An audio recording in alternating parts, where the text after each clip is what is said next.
A preschool music teacher walks into a classroom and sits down in front of a circle of 3 to 4-year-olds. She hands them each a simple instrument, such as these rhythm sticks, starts to sing, and gets the rhythm started. I tap my sticks to the beat, beat. I tap my sticks to the beat, beat. One by one, the children all jump in and play along. They don't stop to worry about whether or not they are precisely on the beat or if they're using the correct technique, nor do they worry about whether or not they're using the appropriate amount of articulation. Instead, they are all part of the music making experience in the moment. And with a little encouragement, they might even improvise. I play a new way to the beat, beat, side to side. I play a new way to the beat, beat, hammer time. A few may roll them on the floor, say that they're making pizza. One may say he's going to start a campfire, while others will put them on their head and make antenna. And then the rhythm sticks are handed to the adult caregiver so they can lead the fun. But suddenly the energy shifts, as many, unless they happen to already consider themselves to be musicians, will hesitate, as if looking for permission or checking to see if they're doing it right. What happened? These adults were likely bold musicians too when they were 4 years old. And for children, music is their birthright. It isn't something that should provoke a sense of fear, of judgment, or criticism. That is something that their culture will teach them later, as they will learn that music is only for the talented few. Those deemed worthy by the media, the record companies, the audiences, and for many, their future stern teachers. And even if they are deemed worthy, they will also have to learn that music is something that must be practiced and perfected before it is allowed to be heard. Now, I learned this lesson when I was a child. From a young age, I remember my father playing guitar and singing with me. And in exchange for this early music experience, I would drive my parents and my older brother crazy by singing all hours of the day, any song that came to mind, many I just made up. I was giving myself a moment by moment soundtrack of my play and my inner world. That is, until my parents put me in piano lessons. That is where I learned that I must play something exactly right, practice it, and then prove I learned it correctly by performing it in front of an audience at a recital. And little by little, my relationship to music began to change. And although I didn't stay involved in piano, I did stay involved in music throughout my life. But I learned to keep it in its proper context. Now, this isn't to suggest that private lessons are not of great value to children. It's well documented that private music instruction provides great benefits cognitively, academically, socially, and emotionally. One doesn't need to diminish the clear benefits of one thing in order to recognize the loss of another. This strict division between performer and listener is not how it's always been. When my children were young, I remember reading them some books from the Little House series by Laura Ingalls Wilder, and it occurred to me how much music was interwoven throughout the lives of earlier generations. These stories from history give us a sense of nostalgia for a world we know existed, but no longer seem to have access to. In fact, our history books, as well as many cultural traditions today, show us that musical expression is an integral aspect of the human experience. However, today in the West, this is in sharp decline. as we have started to prefer presentational and recorded music instead of the shared experience. There are many reasons for this. One of them may be advances in technology or how music has become a product of industry instead of that shared experience. It's a long story, but the results are clear. We stopped looking at music as something we do and started looking at it as something we consume. In other words, we listen to music, but we've forgotten how to music. Or as musicologist Christopher Small used the term, we are rarely musicking together. Children naturally gravitate towards participatory music where everyone can join in, as opposed to the dominance of presentational music, which is performed for an audience. Another musicologist, Thomas Torino, studied the contrast between the two and found that this participatory music can be a place free from some of the stressors found in our modern performance-based society. When there are many others around you that are creating dense textures of varied sound, one's ability to jump in and take risks increases. Just as we saw in the story of the children as they freely moved in and out of the musical space. The spotlight is not on scrutiny of the individual, but on the shared experience of making music together. Of course, there is a place for presentational music, and I too have many favorite musical artists I love to listen to. Plus, I love the deep creative work that I get to do when I am preparing music to perform for an audience. However, as we see from the children, and we see from many cultural traditions today, it is the participatory music where social bonding takes place.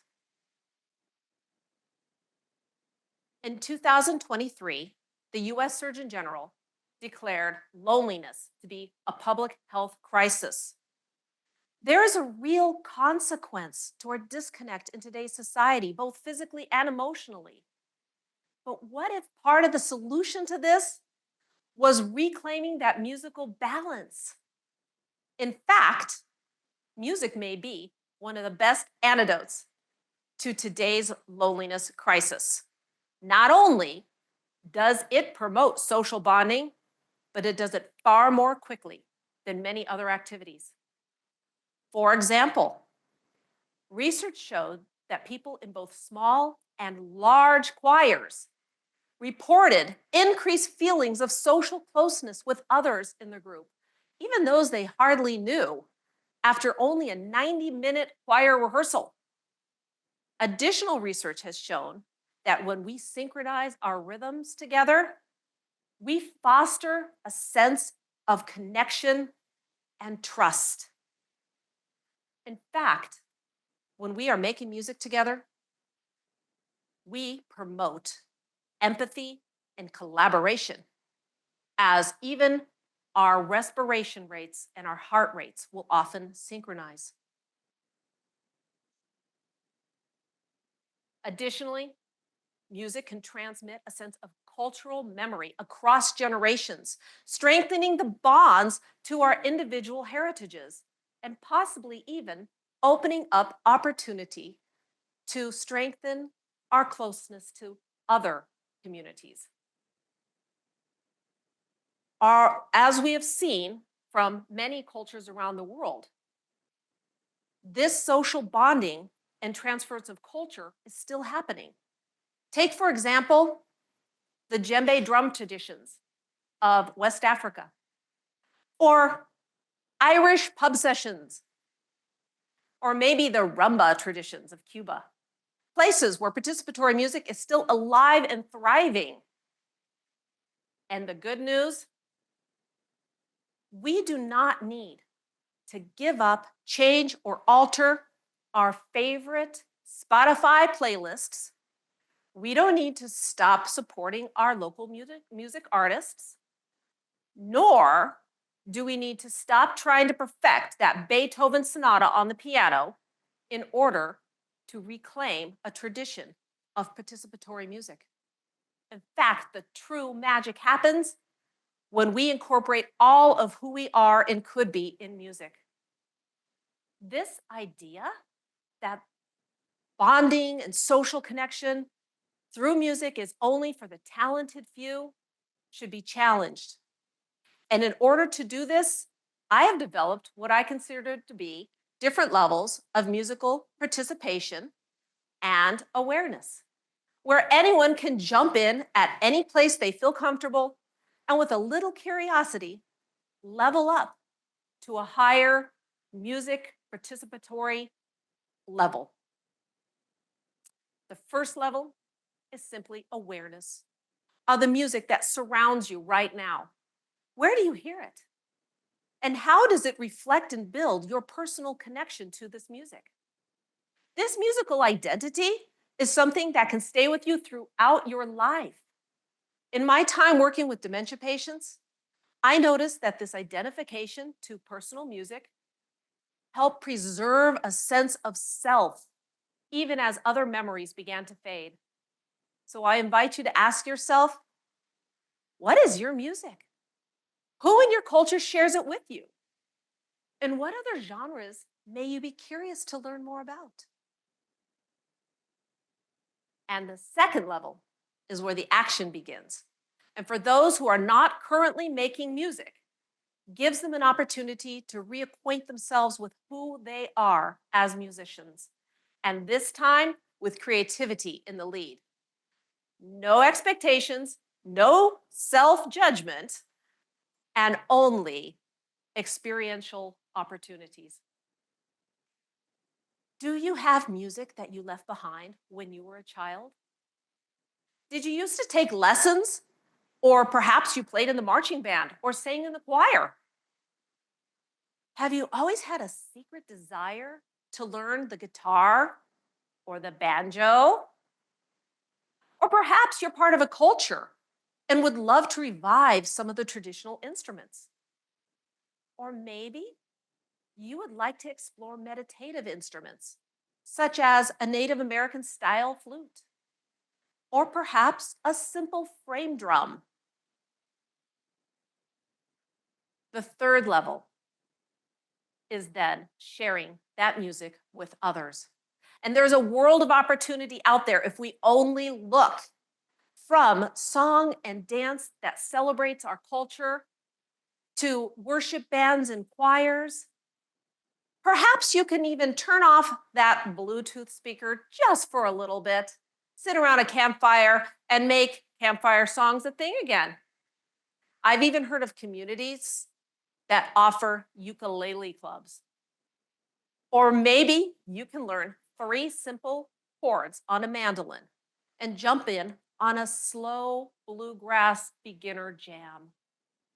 And if there are children in your lives, can you join them in their musical world and maybe even share with them some of the songs that used to always mean so much to you when you were young? There are many here who are already connected to their music. And the fourth level is for you. This is where you have an opportunity to open up the doors for others who are just beginning to find their music. Just as I hold open the space for the children so that they can freely and boldly participate, are you somebody who can open up this world for others? Are you a percussionist who can hold down a steady beat at a drum circle for those who are only just beginning to find their rhythm?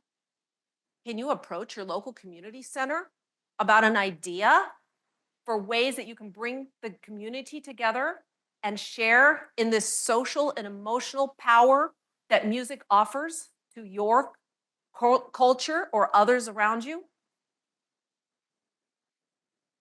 Because music is the birthright of everybody. And if you were musicians when you were 4 years old, you are still musicians today. You only have to remember and invite those young inner children out to play again. So I would love to invite those children out right now. If you know this song, which I'm willing to bet most of you do, I invite your younger musicians inside you to join me. Are we ready? Okay. Head and shoulders, knees and toes, knees and toes. You got it? Head and shoulders, knees and toes, knees and toes. Keep going. Eyes and ears and mouth and nose.